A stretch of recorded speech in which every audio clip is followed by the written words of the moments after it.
Hello, and thanks for joining us for another episode of Into the Killing. If this is your first episode, we appreciate you tuning in, and we hope you find it interesting. If you listened to other episodes, thank you so much for coming back and listening again. The case we're talking about today happened in March 1969. On March 3rd, 1969, Sirhan admitted in court to assassinating presidential candidate Robert F. Kennedy in June 1968. A week later, James Earl Ray pleaded guilty to killing civil rights leader Dr. Martin Luther King. He later recanted his plea. On March 17th, Golda Meir became Israel's first female prime minister. On March 20th, John Lennon and Yoko Ono got married. That month, 23-year-old Jane Mixer was attending the University of Michigan in Ann Arbor, Michigan. Mixer was a freshman in law school. She was one of just 37 female law students that year. Her family lived in Muskegon, which is on the shores of Lake Michigan. It's about 170 miles northwest of the university. Mixer was a bright young woman who had been valedictorian of her high school. In her speech, which school officials did not approve, Mixer called for social justice. At university, Mixer was considered a loner, but she had been dating a young man and they had recently gotten engaged. Mixer was looking for a ride home from university on March 20th, so she posted a message on the student university bulletin board. A man who called himself David Johnson offered to give her a ride, and Mixer accepted the offer. Mixer told her parents that they were leaving Ann Arbor around 6 p.m. and she would be at their home at around 9:30. But tragically, she never made it to her parents' home. Her father was worried, so he went out driving looking for her or any signs of a car accident. But he didn't find anything, so Mixer was reported missing. The next morning, a woman living next to a cemetery in rural Wayne County, just outside of Ypsilanti, Michigan, called the police. She had found a dead body lying on a grave. The grave was next to a drive-in entrance of the cemetery. A yellow coat was draped over her face and a blanket was covering her lower body. The woman had been shot twice in the head. A silk stocking that didn't belong to her was tied tightly around her neck. She was wearing a jumper and had been pulled up to expose her underwear. Her shoes were off and they were beside her body along with a copy of Catch-22 by Joseph Heller. A suitcase with her clothes was beside her. The body was identified as 23-year-old Jane Mixer. The medical examiner determined that she had not been sexually assaulted. The gun used to kill her was a .22 caliber handgun.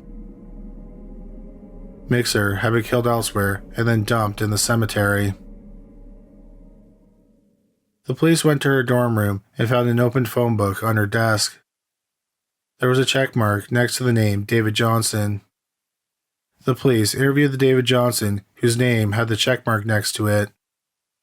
He claimed that he never offered to give Mixer a ride home. He had an airtight alibi for the time of the murder. The night she was killed, he was acting in a play.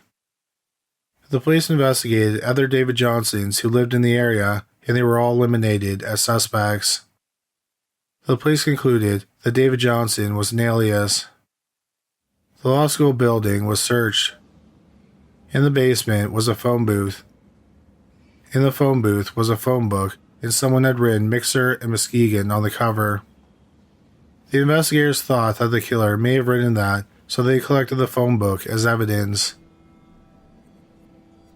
The police thought that Jane Mixer might have been killed by a serial killer who was slaughtering young female university students in Ann Arbor and Ypsilanti. If a serial killer did kill Mixer, it would have been his third victim in 2 years.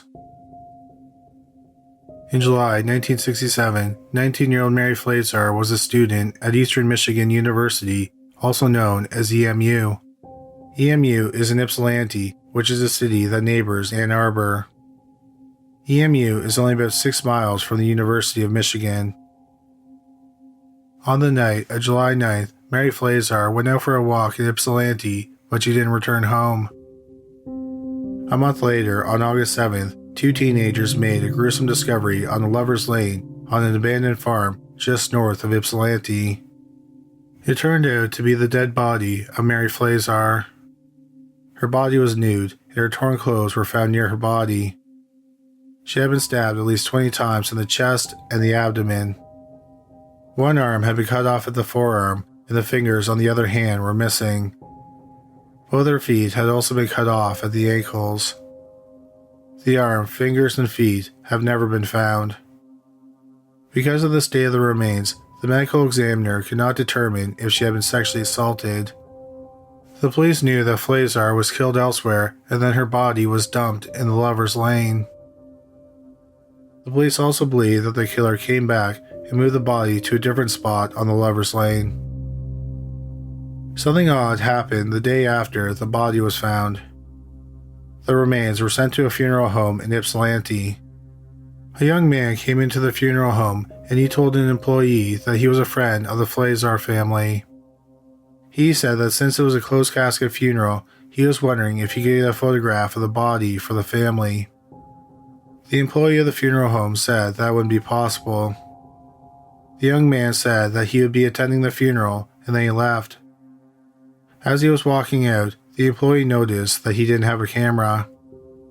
The employee called the police and reported the incident. The young man was never identified. No arrests were made in the case, and it went cold. A year later, on June 30th, 1968, 20-year-old Eastern Michigan University student Joan Schell went missing. She was last seen getting into a red car with a black convertible top with three young men inside of it. She had been waiting on the EMU campus for a bus to Ann Arbor. She was planning on seeing her boyfriend, who was living in Ann Arbor. Her friend was keeping her company while she waited for the bus. The young man stopped and offered her a ride, so she got in. After that, she went missing.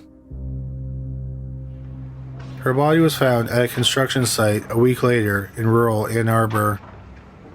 She had been stabbed 25 times in the torso and the neck. Oddly, despite the number of stab wounds and how much blood was lost, the body was relatively clean. The medical examiner thought she might have been washed after she was killed. She had been strangled with her miniskirt, which was still wrapped around her neck. She had also been sexually assaulted. The medical examiner believed that she had been dumped about 24 hours before she was found. Nearly 9 months later, Jane Mixer was killed.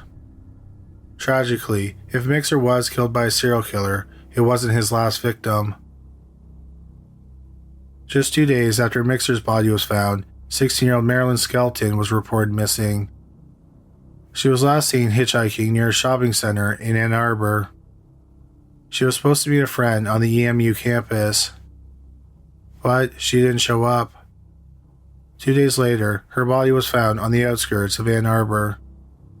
She was nude and a garter belt was tied tightly around her neck. Her clothes were found close to her body. She had been beaten with a belt. Bruises in the shape of a belt buckle were visible on the body. She had also been severely beaten in the head. Her skull had 3 fractures. 3 weeks later, on April 15th, 1969, 13-year-old Dawn Bossum was hanging out in a bad part of Ypsilanti with some friends. As the sun was setting, Dawn started walking home alone. She was last seen about 150 yards from her home. She lived about half a mile away from the EMU campus. Then, she went missing. Her family reported her missing that evening. The next morning, a trucker found her body in a rural area north of Ypsilanti and east of Ann Arbor. Her shirt had been pulled up and she was nude from the waist down. She had been slashed with a knife on her chest and buttocks. A black wire was tied tightly around her neck. She had also been raped. The police determined that she had most likely been raped and murdered in an abandoned barn not far from where her body was dumped. On June 7, 1969, Alice Colomb was at a party at a hall in Ann Arbor. A month later, on July 9th, her body was found near an abandoned farm north of Ann Arbor. Her body was mostly nude. Her clothes had been cut or ripped off. She had been shot 2 or 3 times in the head. She had also been slashed and stabbed in the neck and the chest. There was also evidence that she had been raped. A few weeks after Cologne's body was found, on the afternoon of July 23, 1969, 18-year-old Karen Sue Benjamin went missing. She was last seen at a wig shop in Ypsilanti, where she purchased a wig. She was given a ride to the wig shop by a young man on a motorcycle. The man was a stranger to her. The wig shop owner knew it was a stranger because Benjamin said something to the effect of that she had done 2 foolish things that day. She bought a hairpiece, and she got a ride on a stranger's motorcycle. The owner of the wig shop was well aware of the murders. She encouraged Benjamin not to get back on the motorcycle, but Benjamin ignored the advice. She got back on the motorcycle, and the young man drove off. Benjamin was an EMU student, and she lived on campus in one of the dormitories. When she didn't return home that night, she was reported missing. 3 days later, her nude body was found in a gully in a rural area just east of Ann Arbor and north of Ypsilanti. Her face had been beaten beyond recognition. Her body also had 24 puncture marks, but the cause of death was strangulation. Her underwear had been stuffed in her vagina. One thing that the police noted was that there were some short hairs in the underwear. At this point, the police were on high alert. We're just going to take a short break from this episode to bring you a word from our sponsor, HelloFresh. As I'm sitting here writing the script for this ad, I'm going through HelloFresh's website and trying to figure out what I want to eat this week. I'm having a real problem narrowing it down to just 3 meals. Every week they have 50 menu and market items to choose from. They have something for everyone, from vegetarian meals to calorie-wise to extra gourmet. All the recipes were designed and tested by professional chefs and nutritional experts to ensure deliciousness and simplicity. Meal planning was one of my least favorite tasks, but with HelloFresh, it's not only easy, it's fun. HelloFresh is also incredibly flexible. Using the app, within minutes, I can change the delivery day, food preferences, plan size, or skip a week. I think this week I'm going to go with pizza saucettes with salad, bison ricotta meatballs with fresh linguine, and Beyond Meat burgers with caramelized onions. I'm hungry just thinking about these meals. Amazingly, each meal will take about 35 minutes or less to make. You should check out HelloFresh for yourself. Go to hellofresh.com/criminallisted14 and use the code criminallisted14 for up to 14 free meals, including free shipping. Once again, to get up to 14 free meals from America's #1 meal kit, go to hellofresh.com/criminallisted14 and use the code criminallisted14. An EMU campus patrol heard about the young man on the motorcycle, and it reminded him of someone, but he didn't know the man's name. He knew that the young man was a member of a fraternity at EMU, and he had a motorcycle. The officer went to the fraternity and described the man he was looking for. Several of the fraternity members said he was probably looking for 22-year-old John Norman Collins. Collins was a senior, and he was studying elementary education. He planned on becoming a teacher. They gave him Collins' address. When he got there, Collins was working on his motorcycle. They talked for a bit, and then a friend of Collins arrived. He had new license plates for Collins. Just before Karen Benjamin accepted a ride from the young man on the motorcycle, the same young man approached another young woman and offered her a ride. The woman made a report with the police. The campus patrol interviewed the woman and showed her a photo of Collins. She said that he was the man who offered her a ride. Collins was then placed under 24-hour surveillance. Collins' uncle was a state trooper. His uncle and his family had been away when Karen Benjamin was killed. Collins was supposed to look after their dog, which was living in the garage.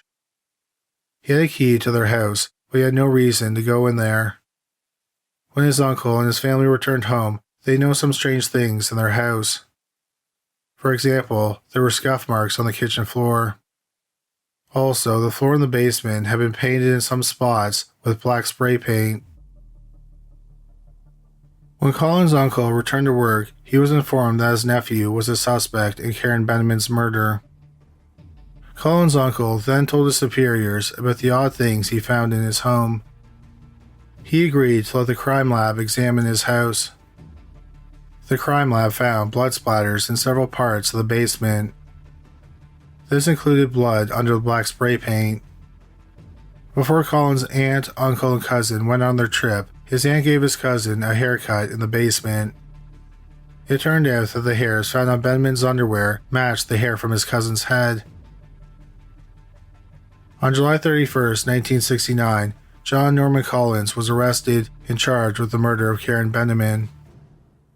After he was arrested, the police received a call from an investigator in California. He thought that John Collins might be responsible for a murder in Salinas, California. In June 1969, 17-year-old Roxy Ann Phillips, who lived in Milwaukee, Oregon, was visiting a family friend in Salinas. On June 30th, Roxy went to mail a letter and then she was going to visit a friend. She didn't return to the home she was staying and she was reported missing. The investigator talked to her friend that she was supposed to visit. She said that Roxy didn't show up that day. The last time she saw Roxy was the day before. They were walking and a young man pulled up beside them. He said that his name was John and he was from Michigan. He told them that he was studying to be an elementary school teacher. Roxy's friend said she made a date with John for the next day, but she never saw or heard from him again. Roxy's nude body was found 2 weeks after she went missing. She had been strangled to death. The police were able to confirm that John Collins was in Salinas at the time of Roxy's murder. A garage in Salinas had serviced his mother's car on July 3rd. Collins had also been treated for a rash by a doctor in Salinas. Collins' car was searched and a piece of red fabric was found inside of it. Roxy's family friend said that the fabric was identical to the fabric of the dress she was wearing when she went missing. The laboratory also compared the fabric to the dress and found them to be identical. So Collins was also charged with Roxy's murder. The police in Michigan thought that Collins committed all 7 murders that happened between June 1967 and June 1969. But they felt like they only had a strong enough case to try him for the murder of Karen Benneman. John Collins' trial began on July 20th, 1970. The trial lasted about a month. The jury deliberated for 4 days. On August 19th, 1970, he was found guilty of murder. He was sentenced to life in prison. Since he was given life without parole, he was not extradited to California to face trial for the murder of Roxy Ann Phillips. Collins maintained that he was innocent of the murders. Some people believe that he may have been innocent of at least one murder. That was the murder of Jane Mixer. Her murder had several notable differences. The first is that the other young women seemed like victims of opportunity. When they went missing, they were hitchhiking or walking. Mixer's killer arranged to pick her up. The serial killer also seemed centralized to the EMU campus. Many of the victims went missing around the campus or they were students there. Mixer was a student at the University of Michigan.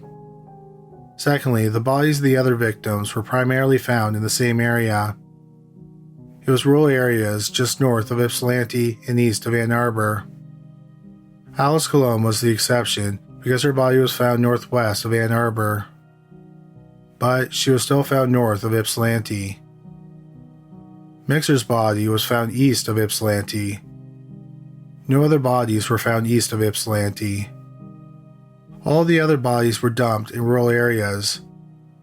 But Mixer's body was found in a cemetery next to a house. All the other victims were found nude or mostly nude. Even though evidence can be found during each autopsy, it's believed that the women were all raped. Mixer's underwear was exposed, but she still had her clothes on and she had not been raped. Many of the victims had been stabbed, a lot of them were tortured, and many of them were mutilated. Mixer's body didn't have any signs of that type of trauma. So in 2001, 33 years after Jane Mixer's murder, her case was reopened. The evidence was examined for DNA. In the fall of 2004, a match to the DNA was found. It was the DNA of 62-year-old Gary Lederman. Lederman was a retired nurse. Lederman's DNA was in the system because in 2001, he was arrested for passing a forged prescription. His car was searched and the police found several prescription pads that he had stolen from the hospital where he worked. Lederman admitted that he became addicted to painkillers after he was prescribed them for his kidney stones. He pleaded guilty to illegally obtaining drugs and he entered a drug rehab instead of doing any jail time. On the surface, Gary Lederman seemed like an unlikely murder suspect. He had been married for 27 years. He didn't have any biological children, but he and his wife adopted her niece and nephew after their parents died. They also took in a foreign exchange student from South Korea. Lederman had been a member of the school board and he was involved in youth sports. At the time of Jane Mixer's murder, Lederman was 25 years old and he worked as a pharmaceutical salesman. The police interviewed Lederman and he denied being involved in the murder. The investigators tried to figure out if they could connect him to the murder in other ways than just the DNA. In 1987, Lederman reported that a .22 caliber gun had been stolen from his home. Mixer was killed with a .22 caliber weapon. The police talked to the roommate that Lederman lived with at the time of the murder. He thought that Lederman was strange. Lederman talked about having a drug that could make a woman pass out nearly instantly. He also kept newspaper clippings about the co-ed murders hidden in a closet. Finally, he said that Lederman owned a .22 caliber handgun when Mixer was killed. The police searched Lederman's house and they found 2 hidden Polaroid photos. They were photos of the 16-year-old exchange student who lived with them. She was nude and appeared to be unconscious. An expert compared Lederman's handwriting to the handwriting on the phone book that was found in the basement of the law school building. The expert determined that it was the same handwriting. In November 2004, Lederman was arrested and charged with Jane Mixer's murder. He went to trial in July 2005. The case against Lederman seemed airtight. But there was a big problem. Blood on Mixer's hand was linked to another man who was serving a life term for killing his mother. His name was John Rules. The problem is, at the time of Mixer's murder, Rules was just 4 years old. The prosecution said that it was simply a mistake on the crime lab's part. They said that Rules' DNA somehow got mixed up or contaminated the blood on Mixer's hand. The defense argued that if the crime lab could make that mistake, couldn't they make a mistake when linking Lederman's DNA to Mixer's murder? Lederman's trial lasted 2 weeks, and then the jury deliberated for 5 hours. 36 years after Jane Mixer's murder, the jury found 62-year-old Gary Lederman guilty of her murder. In August 2005, he was sentenced to life in prison. Gary Lederman died at the age of 76 in July 2019. His family maintains that he is innocent and he was wrongly convicted because of faulty DNA evidence. At the time of this recording, John Norman Collins is 74 years old and he is serving his sentence at the Ionia Correctional Facility in Ionia, Michigan.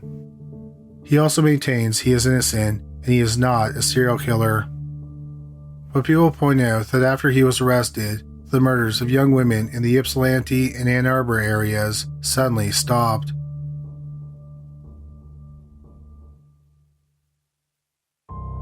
Thank you so much for listening to this week's episode. Our producer, fact checker, and sound designer was Danelle Cloutier. If you just discovered this podcast, you should check out our YouTube channel. We have around 325 videos featuring bizarre but true crime stories. You can find it at youtube.com/criminallylisted. But that's all for this week. Thanks again for listening. Please stay safe and take care of yourself.